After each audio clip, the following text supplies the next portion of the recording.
refletindo sobre minha prática na educação, percebo que há um desafio que transcende as paredes da sala de aula, ecoa nos corredores das escolas e ressoa nas comunidades. 100 dias após o anúncio feito no final de 2019 sobre a existência de um vírus responsável por causar a doença Covid-19, já havia 1,5 bilhão de estudantes fora das salas de aula no mundo todo. No Brasil, o fechamento das escolas foi de quase 2 anos, com forte impacto sobre a aprendizagem e o equilíbrio socioemocional dos estudantes. Apesar dos inúmeros caminhos sugeridos para a educação básica brasileira, o consenso que emerge entre educadores é único. O sistema educacional do país está em crise. Veja bem, eu vou ser sincero, estou se dando muito valor à questão da pandemia, como se a pandemia tivesse sido um motivo mais forte do que está acontecendo agora. Mas foi mostrado no quadro aqui, né, que entre 2017, 2018, 2019 até 2021, que já existia uma pequena diferença de um ano para outro em relação à questão do nível de aprendizagem. O Brasil já tem um histórico de déficit de qualidade educacional enorme. Muito antes da pandemia, nós já tínhamos uma dívida com qualidade de educação para todos. Os resultados do IDEB de 2020 mostram que apenas os anos iniciais do ensino fundamental alcançaram a meta de qualidade nacional estabelecida para 2019. E o que já era difícil, tornou-se ainda mais complexo em março de 2020, quando cerca de 48 milhões de estudantes brasileiros deixaram de frequentar presencialmente as escolas. Tô vendo que a defasagem escolar não é novidade. O que a pandemia fez foi acentuar um cenário já preocupante de baixa aprendizagem e de pouca equidade. Em 2019, 2,1 milhões de estudantes foram reprovados no Brasil. Mais de 620 mil abandonaram a escola e mais de 6 milhões estavam em distorção idade série. O estudante começa sendo reprovado uma vez. Seguem-se outras reprovações. Abandono, tentativa de volta à escola, até que ele entra em uma situação de distorção idade série, com 2 ou mais anos de atraso. Sem oportunidades e motivação para aprender, o aluno ou aluna vão ficando para trás, até deixarem definitivamente a escola. A pandemia ampliou as desigualdades entre níveis de aprendizagens dos estudantes, sobretudo pensando nos recortes étnico-racial e regional no Brasil. Pelo que eu vi até aqui, a maneira mais estruturada e sustentável para reverter esse problema de aprendizagem é a recomposição.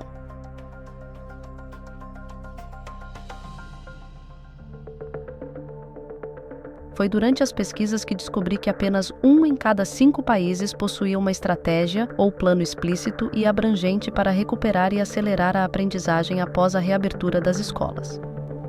No Brasil, a defasagem educacional é uma realidade que não pode ser ignorada. Recompor a aprendizagem significa rever não apenas conteúdos, mas também garantir que estudantes consigam desenvolver habilidades que não foram totalmente alcançadas. Refere-se à implementação de estratégias, métodos e intervenções educacionais destinadas a superar defasagens e lacunas no processo de aprendizagem dos estudantes. Recompor é entender o ponto de partida de cada aluno. Por isso que recomposição das aprendizagens se relaciona com a garantia do direito de aprender. Então, as ações de recomposição de aprendizagem, elas são ações para que nós não joguemos uma geração inteira no ostracismo da perda educacional. Foi toda uma aprendizagem que não aconteceu. Isso significa que o esforço é muito maior. Ele não é um esforço vinculado só à escola e ao professor. As ações, elas precisam ser sistêmicas e elas precisam ser coordenadas pela Secretaria de Educação, seja ela municipal, seja ela estadual. Melhor ainda se o Ministério da Educação puder apoiar essas ações. Mas para que tudo isso aconteça, a recomposição precisa seguir 5 pilares extremamente importantes. Reinserir os estudantes na escola. Avaliar os níveis de aprendizagem regularmente. Priorizar o ensino de habilidades fundamentais. Incrementar a eficácia do ensino e incluir a recuperação intensiva. e desenvolver a saúde psicossocial e o bem-estar. Imagine um Brasil onde cada aluno, independentemente de suas circunstâncias, avança e prospera em seu aprendizado? Enquanto os professores, as redes de educação conseguirem lidar com a situação, considerando apenas a recuperação, a ampliação das desigualdades de aprendizagens entre estudantes, ela vai se potencializando, porque a recuperação, ela diz respeito a um processo em que o estudante foi exposto àquele conhecimento, diferente da recomposição, porque na recomposição é importante enfatizar que o estudante não foi exposto àquele conhecimento dentro do espaço escolar. Por isso que é preciso adotar estratégias específicas. É uma premissa importantíssima no processo de recomposição das aprendizagens, entendendo o que o estudante aprendeu, o que ainda falta consolidar, num processo em que todos evoluem juntos. A recomposição de aprendizagens no Brasil, ela está acontecendo. Então, não se pode dizer que nada aconteceu desde a retomada das aulas, especialmente ali em 2021, 2022, mas ela está bastante desorganizada no sentido de nós termos os estados e municípios em tempos diferentes de recomposição. Pesquisando o percentual de alunos com aprendizado adequado, descobri algumas informações surpreendentes. Esse mapa mostra que em 2021, os estudantes do 5º ano apresentaram um nível de aprendizado abaixo do adequado, atingindo 50% ou menos da expectativa. Já para o 9º ano, o resultado foi ainda mais alarmante. Menos de 25% atingiram o resultado adequado.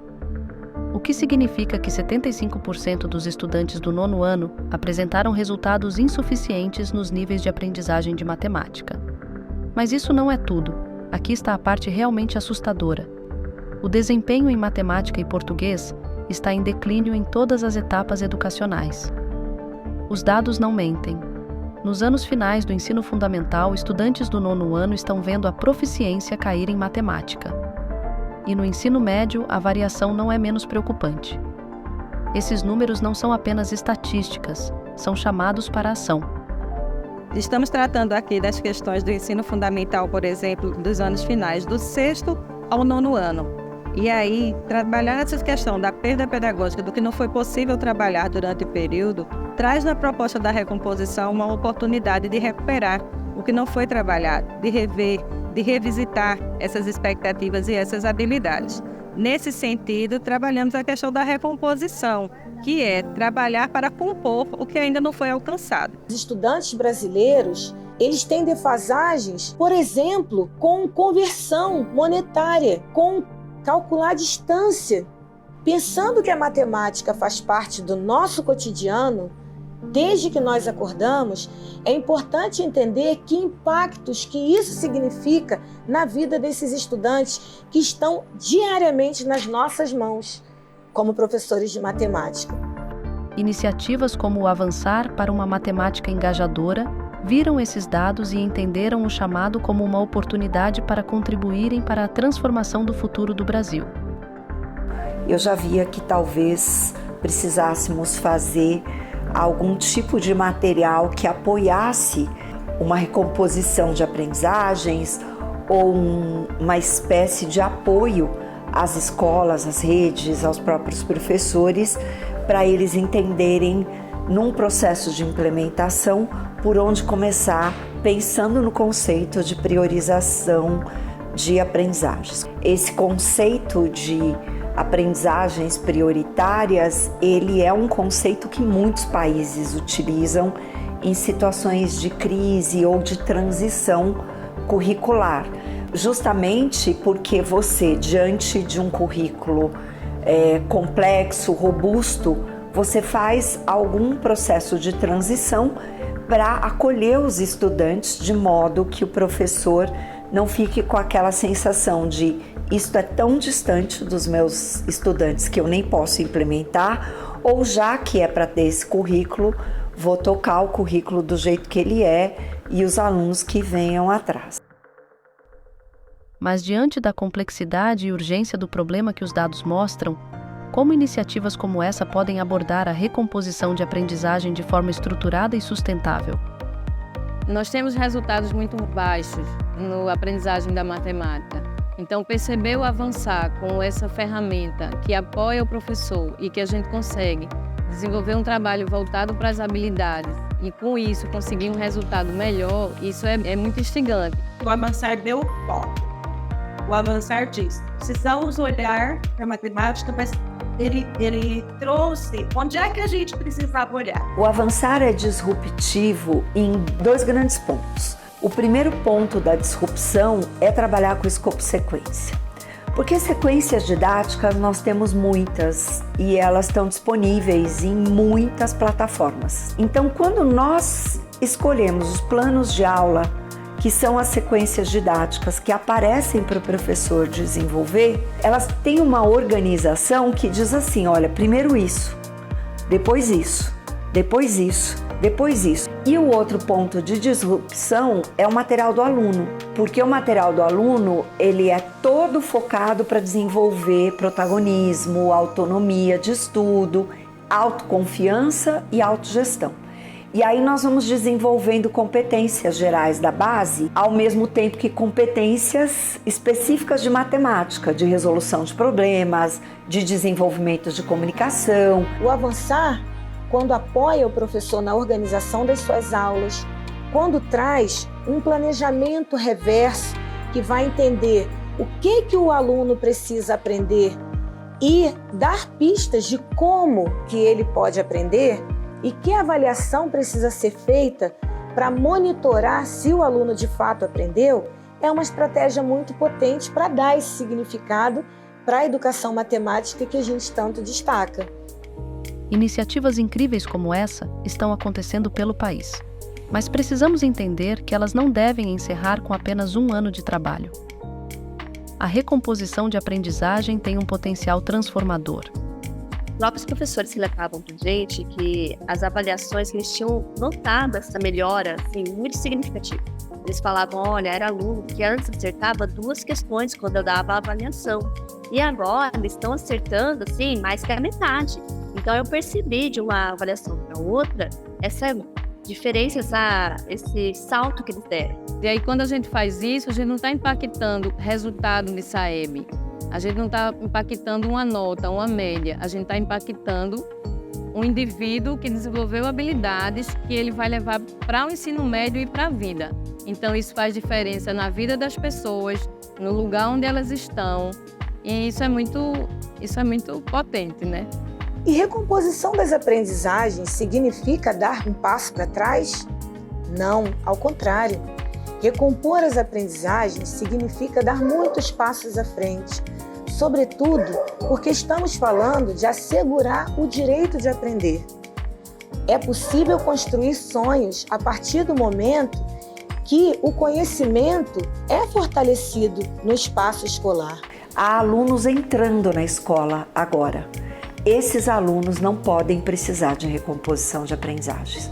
Nós precisamos fazer com que esses alunos que estão chegando hoje na educação infantil estejam na escola, permaneçam na escola e aprendam o que é certo na idade certa. É impossível que o Brasil continue produzindo fracasso escolar de matemática. Nosso próximo passo é mergulhar nas complexidades da recomposição, explorando suas camadas e desvendando algumas das estratégias inovadoras para virarmos esse jogo. E o melhor, você não será apenas um espectador. Eu vou te mostrar como você pode se tornar parte integral dessa grande jornada.